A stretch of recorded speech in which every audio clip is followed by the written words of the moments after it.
the suffering Messiah. Kinibang atong manunubos nga nagaantos ba. Ang atong pagpabalandong makita nato in the book of Isaiah 53, 1-8. Magabasa ko diri og sundalan ko ninyo sa hilo. Ang pulong sa Dios nagingon, who has believed our message, and to whom has the arm of the Lord been revealed? For he grew up before him like a tender shoot, like a root out of a parched ground. He has no stately form or majesty that we should look upon him, nor appearance that we should be attracted to him. He was despised and forsaken of men, a man of sorrows and acquainted with grief. And like one from whom men hide their face, he was despised, and we did not esteem him. Surely our grief he himself bore, and our sorrow he carried, yet we ourselves esteem him stricken, smitten of God, and afflicted. But he was pierced through for our transgression, he was crushed for our iniquities. The chastening for our well-being fell upon him, and by his scourging we are healed. All of us, like sheep, have gone astray. Each of us has turned to his own way. But the Lord has caused the iniquity of us all to fall on him. He was oppressed, he was afflicted, yet he did not open his mouth. Like a lamb that is led to slaughter, and like a sheep that is silent before its shearer, so he did not open his mouth. By oppression and judgment he was taken away. And as for his generation, who considered that he was cut off out of the land of the living, for the transgression of my people to whom the stroke was due. Mga igsoon. Nabay usa ka Bisaya nga kanta nga it captured my attention. Tungod kay ang title imong gunit, I believe pamilyado siguro tang tanan ani. Og part sa ang chorus nagingon, gibuhat mo ang tanan, di man unta kinahanglan. Nayon sa kapart sa chorus nga nagingon dito nga gibuhat mo ang tanan, di man unta kinahanglan, making the work of Christ into less significant. Nga mura bitaw gibutang ang trabaho ni Jesus nga daw dili kayo mahinungdanon og importante ba. Ang Ginoo ba nato mobuhat pag usa ka butang nga dili importante? Does God do things nga dili necessary o walay katuyuan mga igsoon?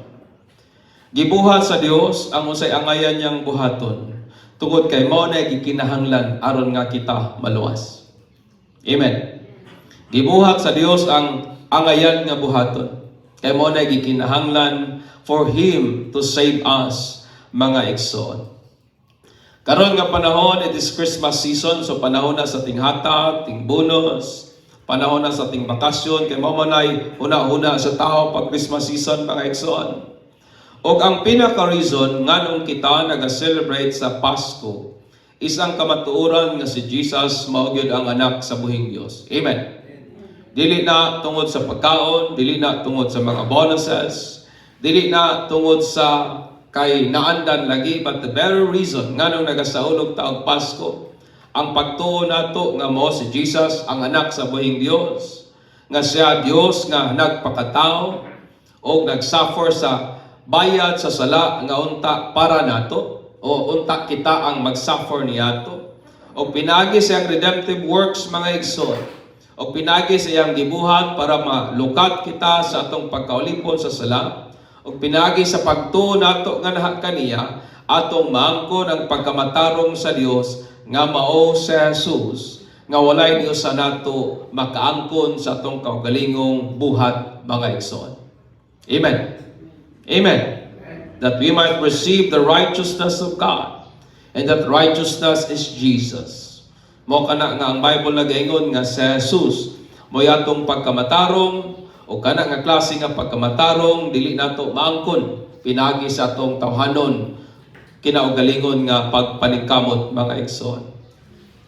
Si Jesus mo ang nagaantos o the suffering Messiah, o ang nagantos ba nga manunubos, sumala sa giprophesy na Isaiah 700 years before nga si Jesus na ipakatao, mga igsoon.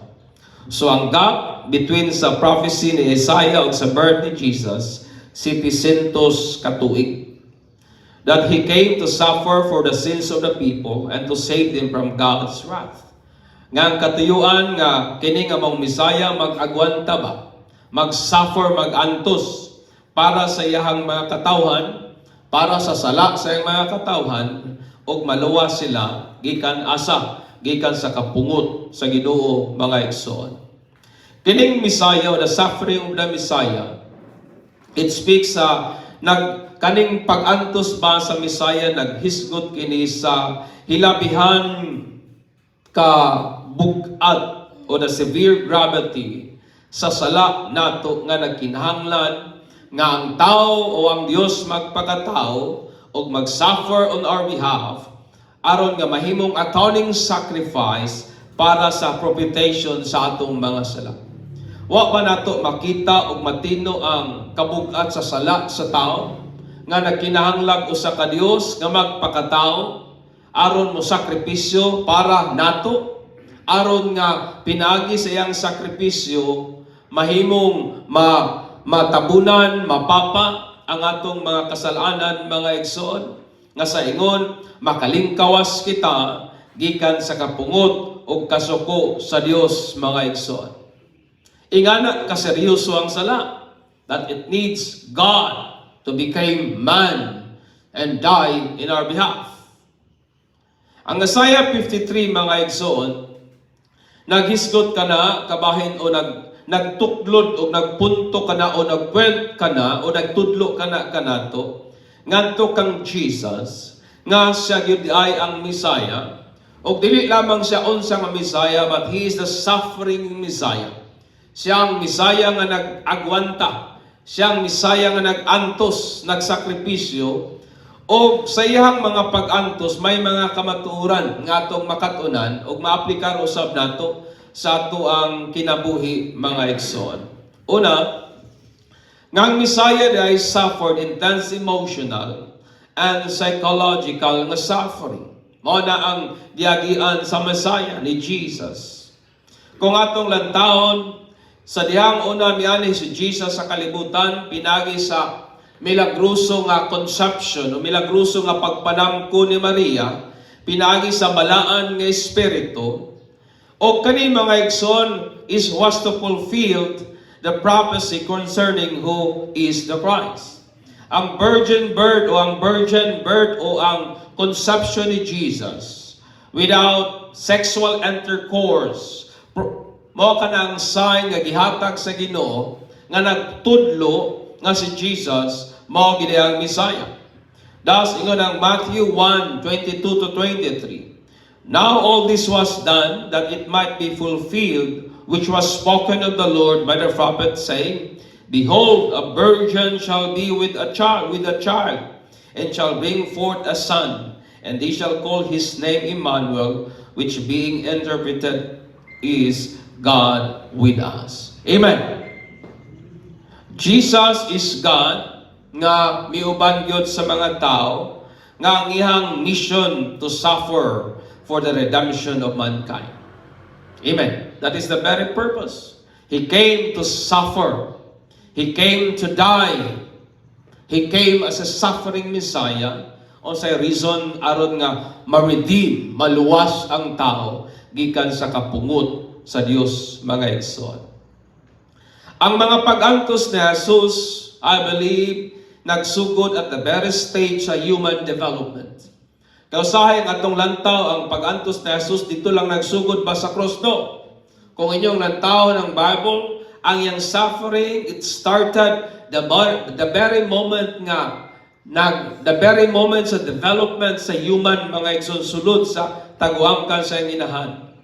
At first, ang iyang stepfather nga was Joseph, gusto nga i-divorce si Mary privately. Di ba, kabalutana sa hinubay sa istorya? Pagkadungog ni Joseph nga buros na dahil si Maria, kaya di lagi gusto ni Joseph na maulawan si Maria, so gusto unta niyang buwagan privately. Pero gipadamgo si Joseph, mga igsoon, nausab ang iyahang hunahuna. Kay naguna-una lagi si Joseph nga si Mary was into another man. Basig na daw ni laing laki ba? Kay naburos man. No? When Jesus was born, sa diyang naipakatao na si Jesus, his life was already at stake. Delikado na ang kahimtang o ang sitwasyon sa iyahang kinabuhi. Iyahang pamilya mi ipsot o mi sibat ngadto sa Egypt gikan sa gahom ni King Herod who wanted him dead.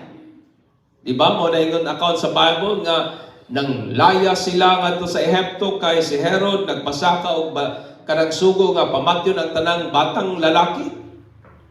At a very young age si Jesus nagsuffer na nini nga klase nga persecution mga igsoon. O nagpuyo sila sa Ehipto sulod sa tulog tunga nga tuig and then ibalik sila sa Jerusalem human nga si Herod namatay.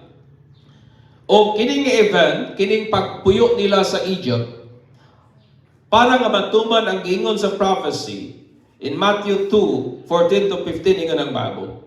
When he arose, he took the young child, his mother by night, and departed into Egypt, and was there until the death of Herod, that it might be fulfilled, which was spoken of the Lord by the prophet, saying, Out of Egypt I have called my son.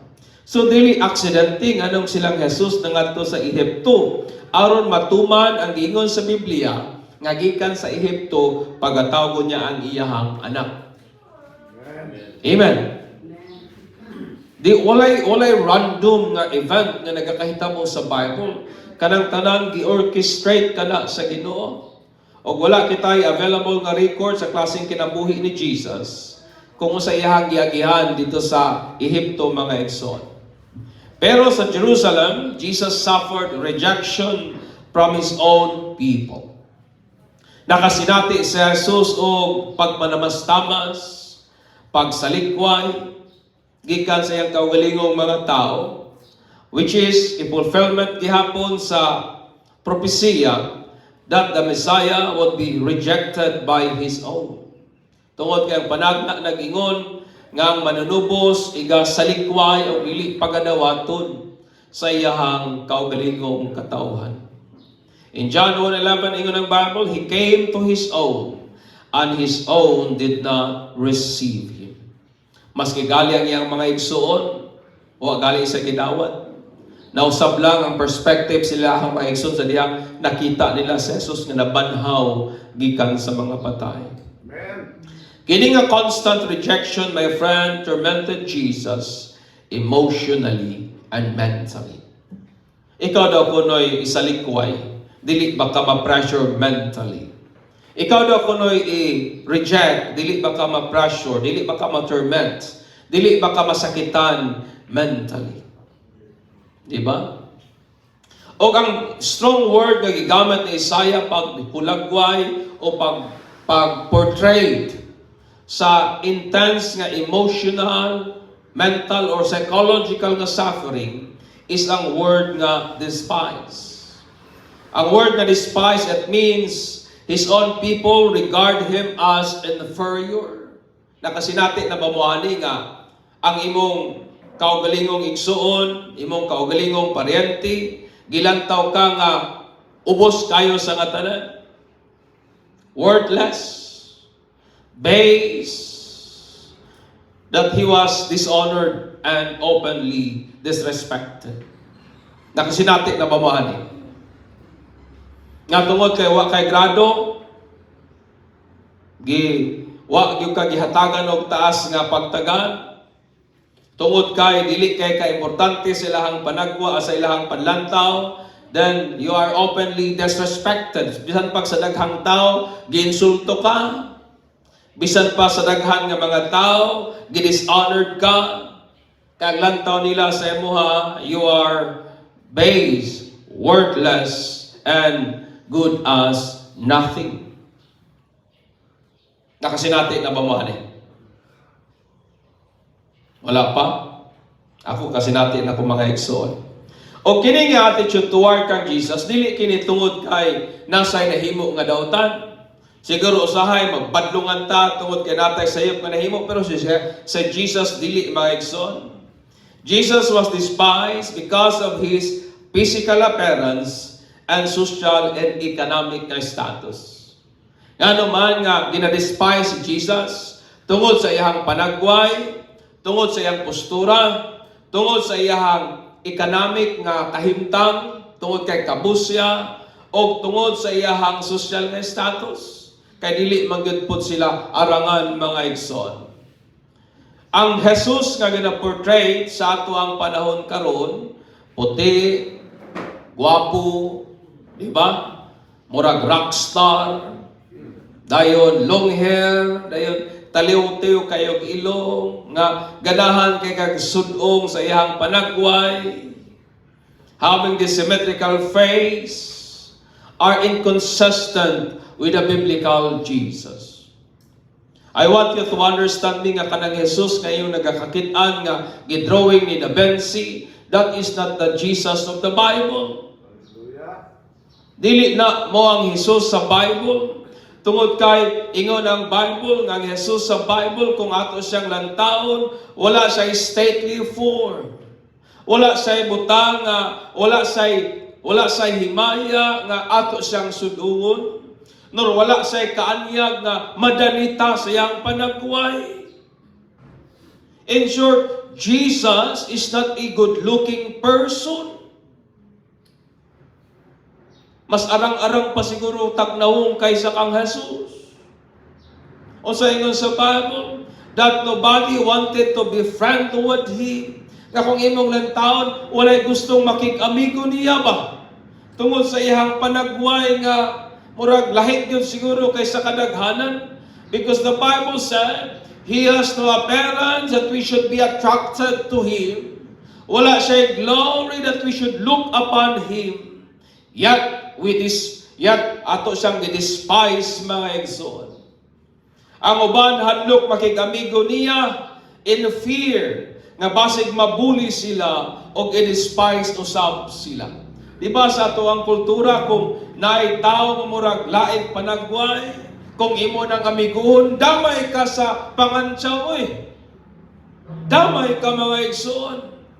Mo na nga si Jesus, no doubt, nga ingon ng Bible, midako siya nga puno sa kagulanan. Because ang Bible nag-ingon, he is acquainted with sorrow, he is a man of sorrow, and acquainted with grief. Ang atong una-una, sayon ang kinabuhi ni Jesus, dili pait pa sa tanang pait. Lisod pa sa tanang lisod. That's why ingon ang Bible, he is a man acquainted with grief, and he is a man of sorrow. Nga naman, tungod kay day by day, he suffer rejection. Day by day, he suffer kanang pagmaliit.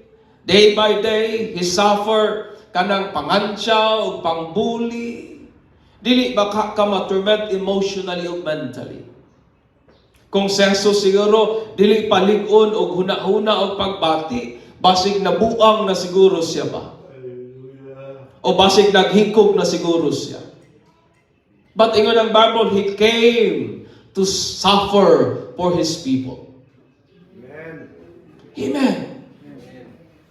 Sa atong mga kagulanan, sa atong mga kasakitan, sa atong mga depression, sa atong mga anguish o sa atong mga pagbati kadili mao, sa all sorts of emotional and psychological suffering, we can identify with Christ, for he himself was a man of sorrow and acquainted with grief. Amen. Muna nga makarelate ta kang Jesus. Tungod kay nga naman, sa pikas nga bahin, siya man o sa katao nga dili inosente unsa ang kagulanan, and he is acquainted. He knows unsa ning naasa hilabihang kasubo. Amen. And that is part of suffering as a suffering Messiah. Ikaduha, the Messiah suffered prejudice and injustice. In verse 4 down to 6. Ang prejudice is an assumption made out of someone or something before having an adequate knowledge to be able to do so with guaranteed accuracy. Kana bitawng gihukman na ka nga walay due process, mo ning prejudice. Gimuan na kag istorya, ngawak sila kabalo unsay tinuod nga nahitabo. Mo na prejudice. In short, mga martis. In short, si Jesus, biktima sa chismis. In short, si Jesus, biktima sa mga taong mga mahinukmanon, mga taong walaing mahimo pagsigilag pangumintog panaway, mga irrational nga attitude, they are being hostile to Jesus, nga walay legal o walay igong basihanan. Napapabudiha mga igsoon. Mga paghukom nga wa gyud igong kanang ebidensya mga igsoon. In short, si Jesus gihukman lamang sa tao tungod sa mga heresy, tungod sa mga sumbong nga dili mga mao mga igsoon. And he also suffer injustice, unfairness, and unjust act. Biktima si Jesus sa injustisya o dili makiangayon mga igsoon. Ang Messiah miani siya aron sa pagpasan sa atong mga balatian. That's what the Bible said. He bore our sickness, illness, and diseases.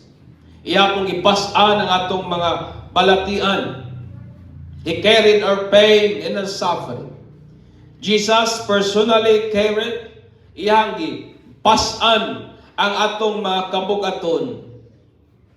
He personally carried our heavy load nga mo hinungdan o that separate us from God.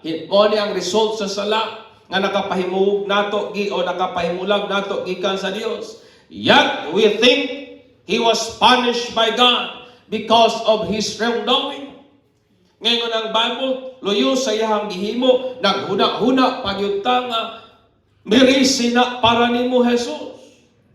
Yet people think nga gisilutan si Jesus tungod kay nakahimo siya dili mao batok sa Dios.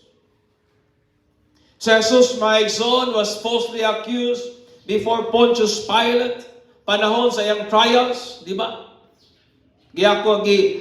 Gipasakaan siya sumbong nga dili mao. Ingon ang Bible in Mark 14:56, many bore false witness against him, but their testimony did not agree. Daghang saksi, pero ang problema, ang ilang pagpamatuod, wala magtukma mga igsoon. Si Jesus, gihatagan og kahigayunan, aron dipinsahan ang iyang kaugalingon, pero nagpakahilom siya before sa iyang accuser o sa judge. Kaning nga scene, dili ni random. Kaning panahon nga si Jesus nagpakahilom, sa diyang gihatagan sa kahigayunan ni Pontius Pilate nga dipinsahan ang iyang kaugalingon, dili kini random nga scene mga igsoon, pero katumanan kani sa propesya nga gi-state na ni Isaiah 700 years ago. Ingon ang bago. 700 years before mga igsoon. Ingon ang Bible in Mark 15:45. He was oppressed and was afflicted. He did not open his mouth. Like a lamb that is led to slaughter, and like a sheep that's silent before its shearers, so he did not open his mouth. Then Pilate asked him again, saying, do you answer nothing? See how many things they testify against you.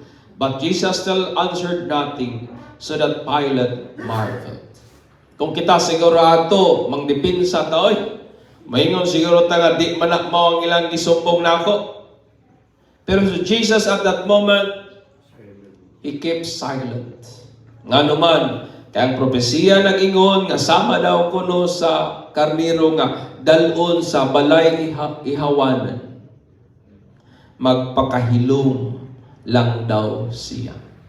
That is why no wonder nga nung si Jesus nagpakahilom mga igsoon. At tubangan aning mga taong mga mahinukmanon, at tubangan sa injustisya because it is unfair nga imong silutag kamatayon ang taong way nahimo nga dili mao, that is injustice, my friend. At tubangan aning mga paghukom nga way basihanan, at tubangan aning mga injustisya, Jesus was publicly announcing and claiming His identity as the suffering Messiah. Amen. At tubangan sa mga onlookers, at tubangan sa multitudes, gina-announce lamang ni Jesus. Iyang ginapakita nga siya mo ang Messiah nga nagaantos ug nagagwanta according sa propesya sa karaan nga testamento, mga igsoon. Jesus suffered injustice because the Lord caused the iniquity of us all to fall on Him. Tungod kay gibutang sa Dios ngadto niya ang atong mga kasalanan. Amen. Amen. Gibutang ni Jesus or sa Ginoo ngadto niya ang atong mga kasalanan, mga igsoon.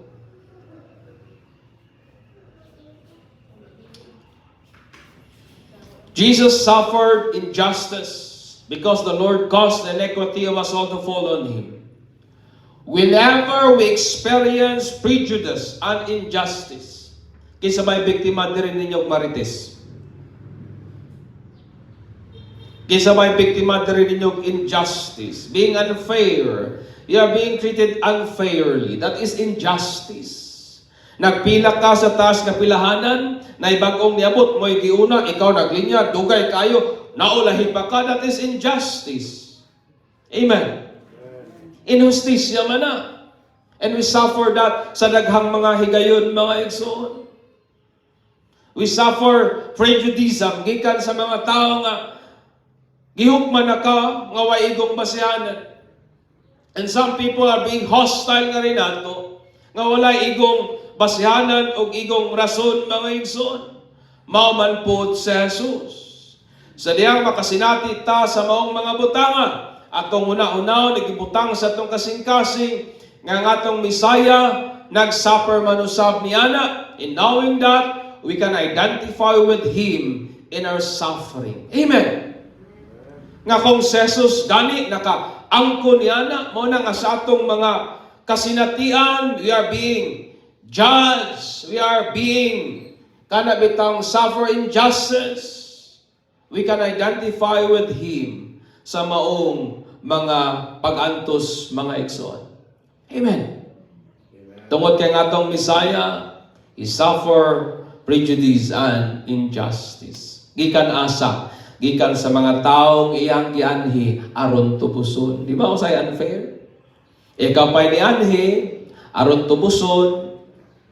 Dahil kat papagyod ang imuhang tubsunon, mao pagyod ang hinungdan nga nung nag-antos ka, pag-abot nimo, sila pagyod ang mupasakit nimo. It is injustice, unfairness, and it is prejudice. Og mo ng suffering nga gi-undergo sa ato ang Messiah. Amen. Amen. Pamina ninyo, sayon ang kinabuhi ni Jesus, dili igsoon. Dili tamis ang kinabuhi ni Jesus sa dihang nagpakatao siya. Hayahay pa ning atong dagan sa kinabuhi kaysa kahimtang ni Jesus. Ikatulo, the Messiah suffered the worst death by oppression and affliction. In verse 5 to 8. Ang kamatayon by crucifixion is the most evil, inhumane, devilish, barbaric, brutal, and grotesque invention of human. Kanibitang paglansang sa krus mo niyang pinaka dautan, dili makatao, pinaka yawanon, pinaka bangis, pinaka maot, pinaka ngilad nga invento sa tao. Ang prophecy nagingon, by oppression and judgment he was taken away. Pinagi sa unsaman, paglupig, paghukom, pag-oppress, mura bitaw siya gipuga, siya pagakwaon. It means he will die sa inganing pamagiha. And for his generation who considered that he was cut off out of the land of the living. Jesus was hunted by his own people. ngadto sa Roman authority to be judged and sentenced sa capital nga punishment through crucifixion. Dili man ang Diyo mo naglansang niya ang mga Romano man. So gisurrender si Jesus sa Gentiles nga authority aron pagasentensyahan o capital nga punishment pinagi sa paglansang sa krus, mga igsoon. Ang prophecy nag-ingon that the Messiah will bear the iniquity of us all. Maningon sa Bible. Ngang manulubos iyang pasano ng atong mga kasalanan, ang atong mga kapakyasan, pinagi sa unsa, through being purged. That means to bore. Mo na nga dili nato malalis nganong si Jesus gibangagan ang iyang kilid. Dili nato malalis nganong ang mga kamot ni Jesus gibangagan. That is the word bore. Being gibuhatan og bangag. Kung sa ato siguro himuang tanil. In short, gisamaran og dakong saman. Iyang gipas-an ang atong kasalanan, pinagi sa asa. Being purged, that is being bore, nabangagan, kilid, kamot, tiil. Iyang gipas-an ang atong iniquity by being crushed, that is to beat into pieces, to break, to bruise, to crumble. Kana bitong gikulatak taman-taman ba? Mamurag di nakakalakaw. Gikulata ka to the extent nga imong nawong di na mailhan. Nakasinati ba mo anak? Kabalo ba mo nga ang passion of Christ, layo ra kay na sa unsay tinuod nga nahitabo kang Jesus. And then, ang Bible nag-ingon, iyang ipas-an ang atong kasalanan, pinagi sa scourge. It means gisamaran siya, pinagi sa mga latus. Amen. Nayo sa ka-scholar, nag-ingon siya nga, sa dihan ako ng Jesus, gibitay sa krus. I want you to understand me. Para makita nato ang gihimo niya para nato. Sa dihang gibitay sa Jesus sa krus, He was naked. Wa may sapot sa Jesus pagbitay sa krus. Wala hubog sa Jesus.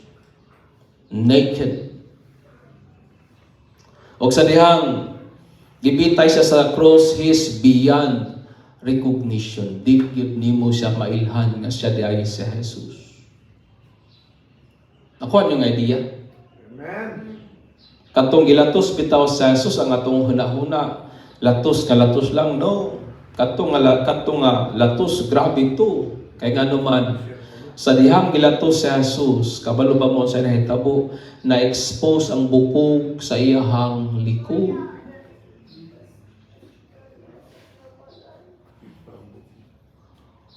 Nga gilansang siya halos kanang beyond imagination ang kahimtang iyahang giagihan. Ang iyang naong beyond recognition, some of his bone nga-fracture. Ano na sa Bible? Because ang Bible na ingon, sa aning pagiha, iyang gipas-an ang atong mga sala. Amen. Apa ba mo diha?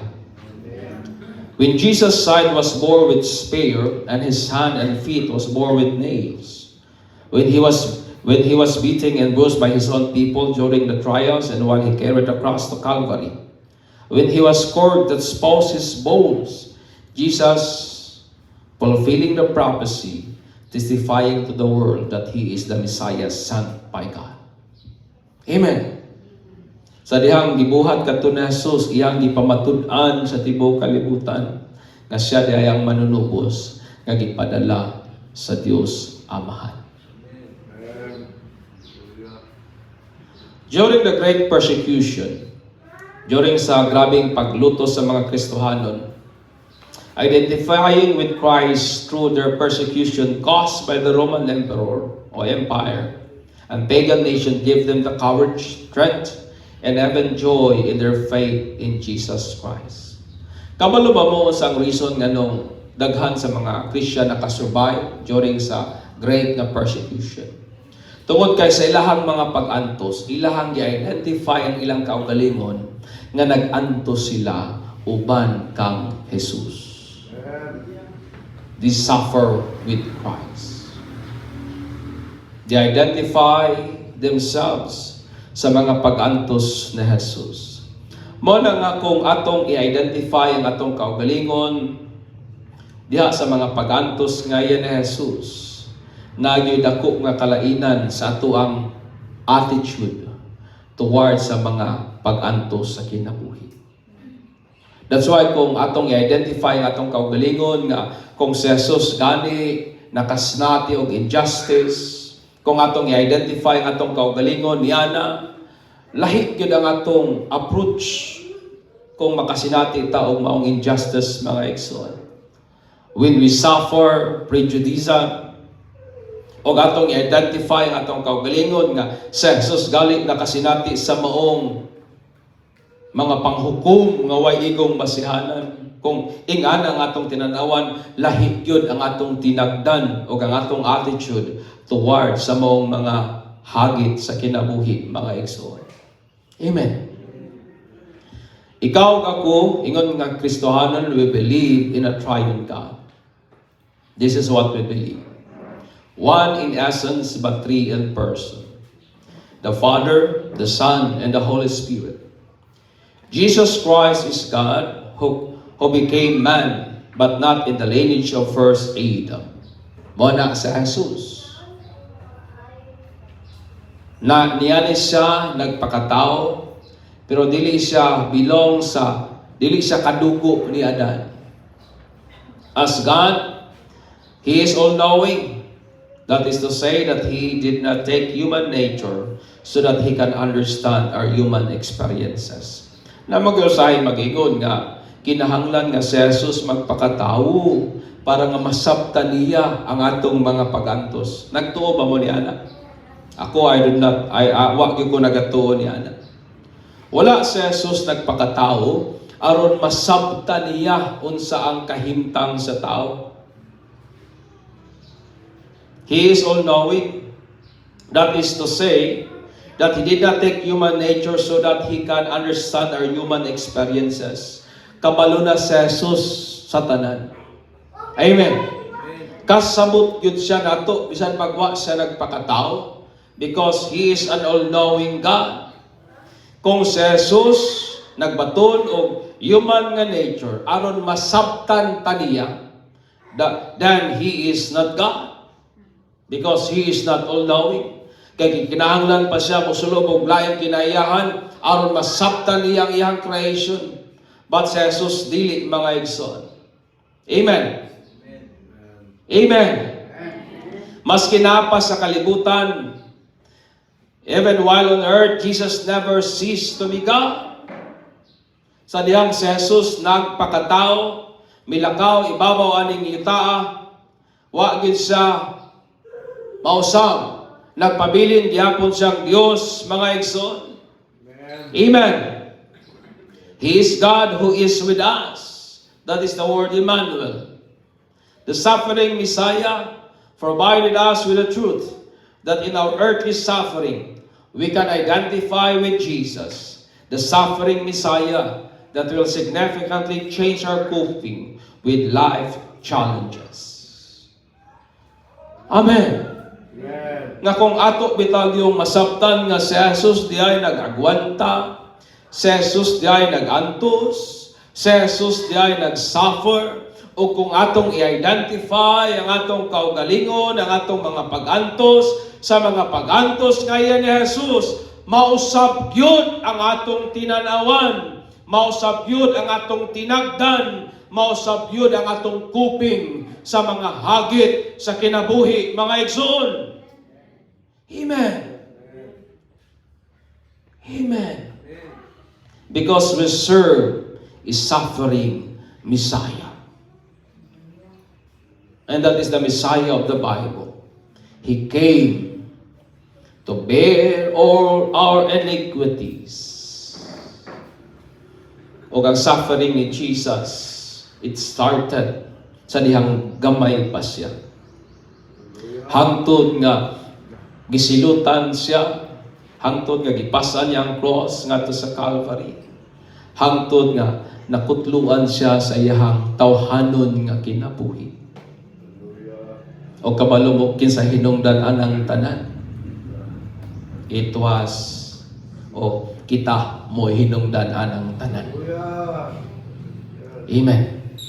Amen.